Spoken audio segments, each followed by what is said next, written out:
There were also at least 9 male DNA reference samples collected, but not typed. Hey guys, this is Jules. Everything is alleged. Mr. Kohberger allegedly stalked one of the victims. That's false. You knew that was false. For anybody who had never heard that before, that question is now planted into them, unqualified representation that Mr. Kohberger stalked one of the witnesses, and that's false. We do not have evidence that the defendant had direct contact with 1122 or with residents of 1122, but we can put his phone in that area. There are many residences in that area. It's a dense population of mostly college-related occupants. So we went through a lot of these most recently unsealed documents fairly quickly. So I'm going in and I'm separating things out so that we can focus in on each new document that has new information separately, because every single piece of new information deserves its own attention. This one is one of the expert disclosures that we went over that talks about how 9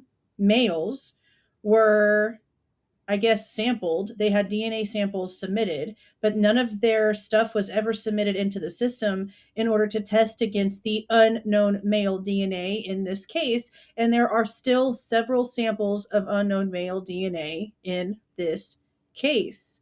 And even for those who want to pretend like everything points to Kohberger and Kohberger alone, you cannot sit here with the newest evidence and actually pretend like this doesn't have to be a more than one person situation. So the fact that not only is there no definites on several things, but we have unknown male DNA in the house at the scene itself, even the guilters should be upset about that.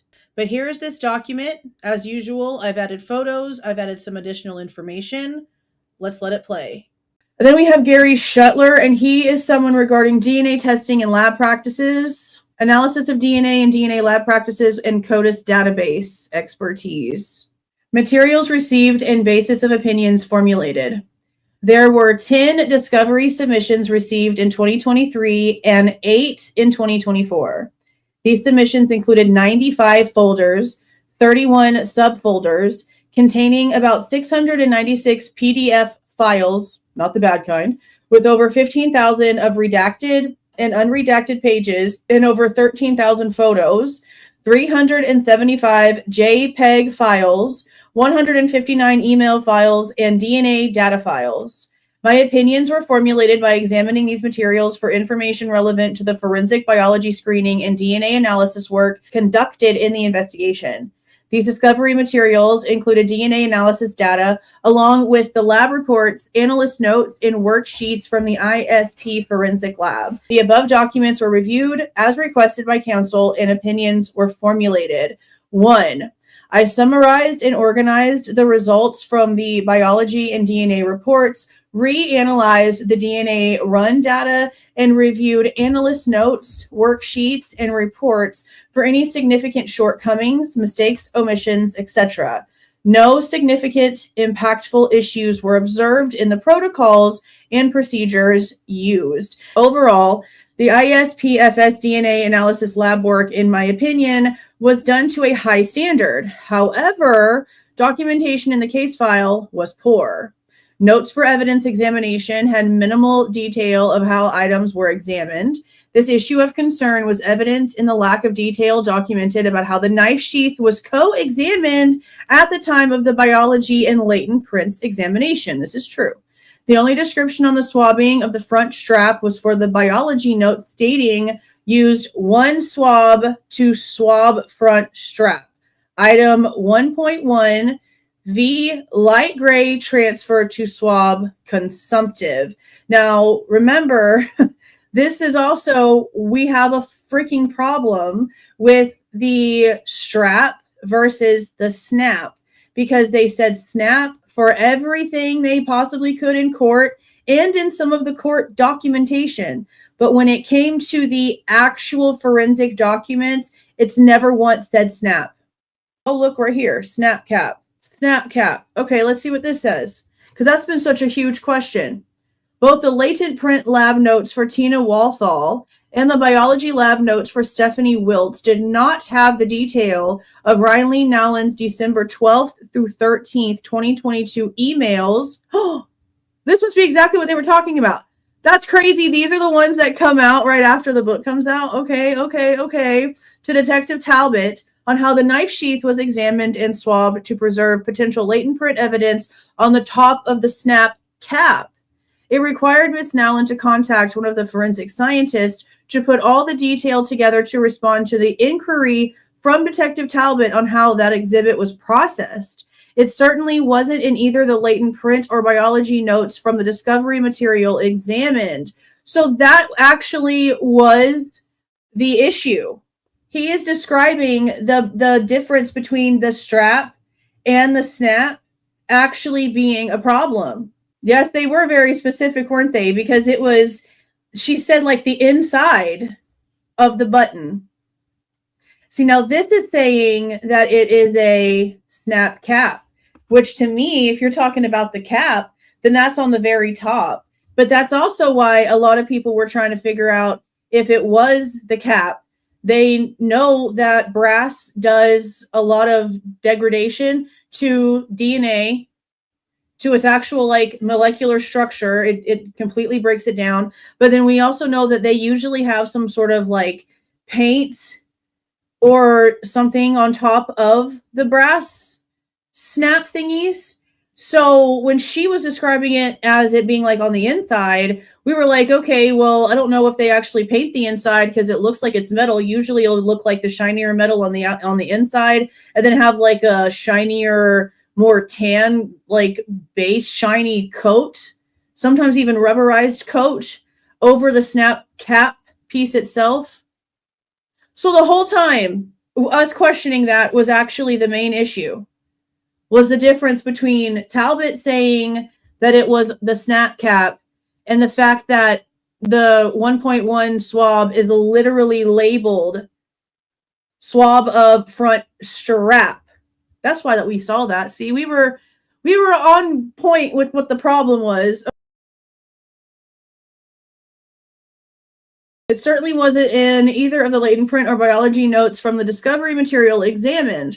Good documentation can prevent problems of this nature and help mitigate memory lapses. There were also at least 9 male DNA reference samples collected but not typed. They might have matched to unknown male B or D and provided pertinent information to help with the investigation. So that means that there's 9 male DNAs that were collected but never placed in to actually test.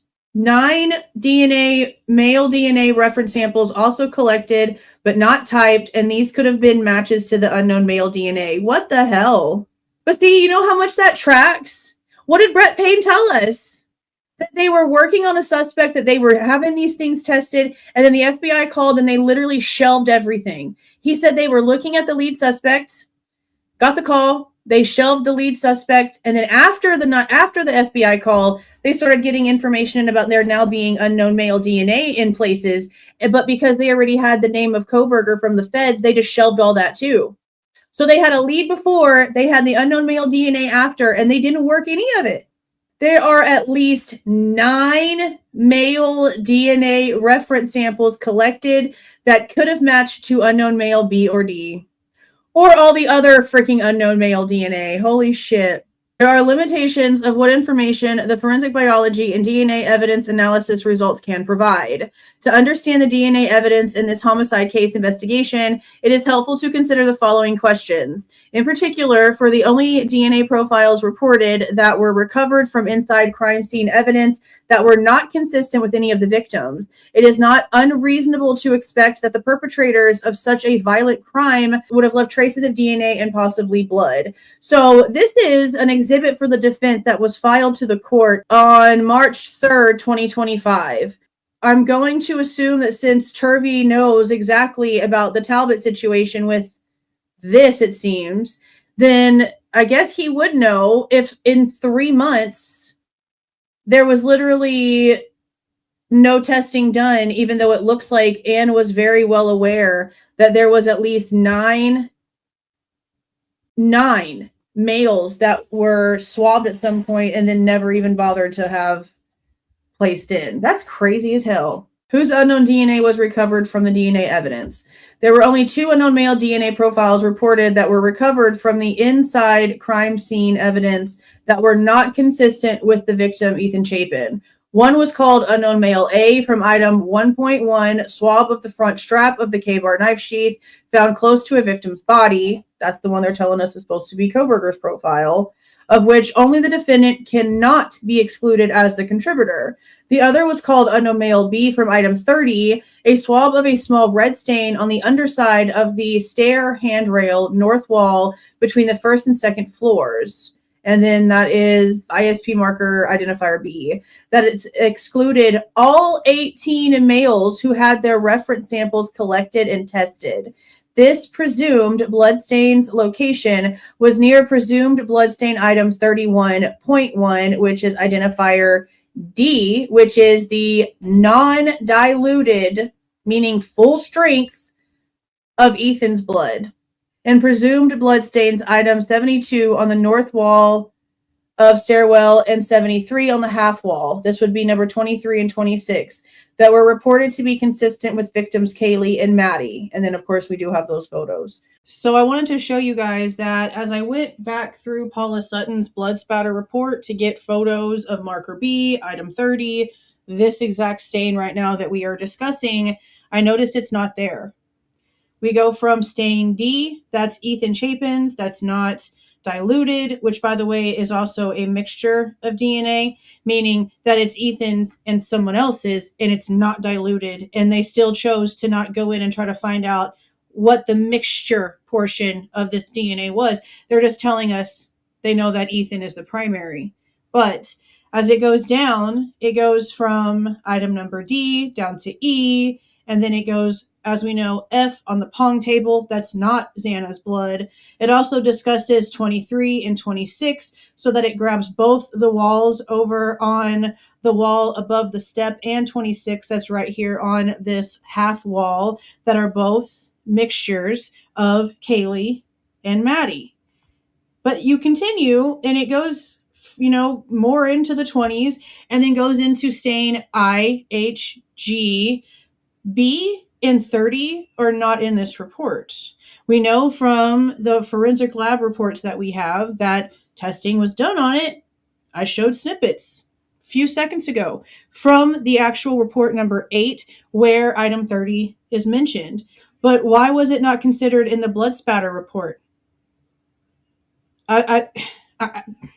This case doesn't stop. It literally just does not stop.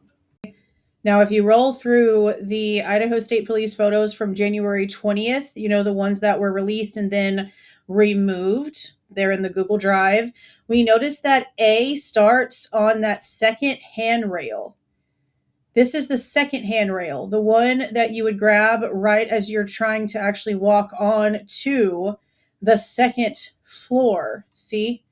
Right here. So I saw A, and I saw C, and then I noticed this little tab right here.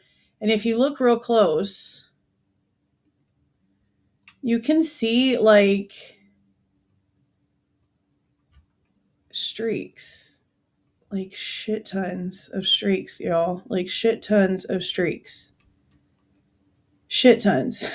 And this is the wall where there's diluted blood of Kaylee and Maddie. There's just like massive streaks. Okay. But we go down and we see that B is, see, because look here, it starts right here. All right.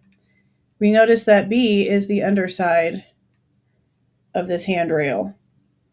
So we have Ethan's completely undiluted blood just across from this. We have the girl's diluted blood right above this. And this has no answer. This right here, underneath the handrail that leads down to the first floor, the direction that Dylan apparently went. And this has not been tested. See, this is where Ethan's is. See the steps? That's interesting that this wasn't put in the report from Paula Sutton. I'm going to have to go into the other reports and see if it's mentioned in any of them, because we know that there's Turvey and there's Nodal, and that Sutton was writing rebuttals to both of their rebuttals to her information, basically agreeing with almost everything, and then came up with a naked guy theory, which is crazy as hell. But this is not in her report. It's important. It's an unknown male DNA, and it's completely, they didn't even bother. That's wild. What body fluid / cell material did the DNA come from? No body fluid testing of the item 1.1 swab of the K-bar knife sheath front strap was reported. A positive presumptive test for blood was reported from the item 30, a swab of a small red stain underside of the stair handrail north wall between the first and second floors. When did the male DNA get deposited? There are no reliable, widely adopted tests to determine when DNA from biological material was deposited. In this case, neither of the item 1.1 swab of the K-bar knife sheath front strap male DNA profile or the item 30, a swab of a small red stain underside of the stair handrail male DNA profile exhibited severe degradation, often associated with old deposits of biological material. Neither of them did that. Okay, so neither of them exhibited severe degradation associated with old deposits. So he's even saying that 1.1 that was supposed to be Kohberger's is also not showing degradation. Okay, that's interesting. Now we have D. How did the male DNA get deposited? The DNA recovered from item 1.1, swab of the K-bar knife sheath front strap, could have come from direct contact if from skin cells and or by deposits of body fluids with DNA content such as saliva or sweat. There is no confirmatory test or standardized set of factors to support that a specific sample was deposited by direct means versus indirect means, which is like the Walmart cereal aisle that we talk about. A probabilistic mathematical approach would be required to evaluate one activity as opposed to the other. The DNA recovered from the presumed blood stain on underside of the stair handrail north wall between the first and second floors, item 30, must have been deposited after some minor injury by direct contact or indirect contact, secondary transfer, but it cannot be determined if the DNA recovered was deposited passively before the crime or actively, meaning during the crime. Number 4, there were missed opportunities with the CODIS system. The number of perpetrators involved in committing this complex crime is unknown. It would have been prudent to have considered that more than one of the unknown male profiles might be involved and use CODIS to help answer that question as a case approach strategy by the lead law enforcement agency instead of assuming only one possible perpetrator. So that means that those 9 male profiles never got pushed through CODIS either? Hey guys, editing me here. Do you guys remember what we originally heard about this? They were trying to tell us that if they were to put another DNA profile into CODIS, it would kick out the one that they were running for Kohberger, wasn't it? And we were like, no, that's not how CODIS works. CODIS is literally a database. You can input as many as you need to run for information. That's not how it works. It doesn't just kick it out and it becomes non-existent. Once a profile is ran through CODIS, regardless of if that person ended up being a suspect or found to be somebody that was completely cleared and taken off the list, that shit stays in CODIS. So that never made any sense. I don't know why they tried to act like that was the case. I don't know if they really believed that because for some reason they'd never used CODIS before, which I highly doubt it. But I know that the majority of you guys that have been here from day one are going to remember them claiming inserting or trying to scan or do whatever with another DNA profile with CODIS would kick out the original profile that they were looking for. And we all thought that that sounded absolutely ridiculous. Wow, okay. Only unknown male A was searched and uploaded to the National DNA Index System, NDIS database, Furthermore, not all forensic unknown DNA profiles are eligible for the NDIS upload and would only be in the state's DNA index system. Manual or one-time keyboard searches can be done with forensic unknown DNA profiles that have a minimum of at least 6 original CODIS CAR loci and a moderate match estimate MME of at least 60,000 as calculated by the CODIS software. Laboratory to laboratory one-time search requests can be done between NDIS participating laboratories to search SDIS databases from neighboring states. No manual search requests appear to have been made for any of the unknown male profiles A, B, or D. So they didn't even bother. Unbelievable. 9.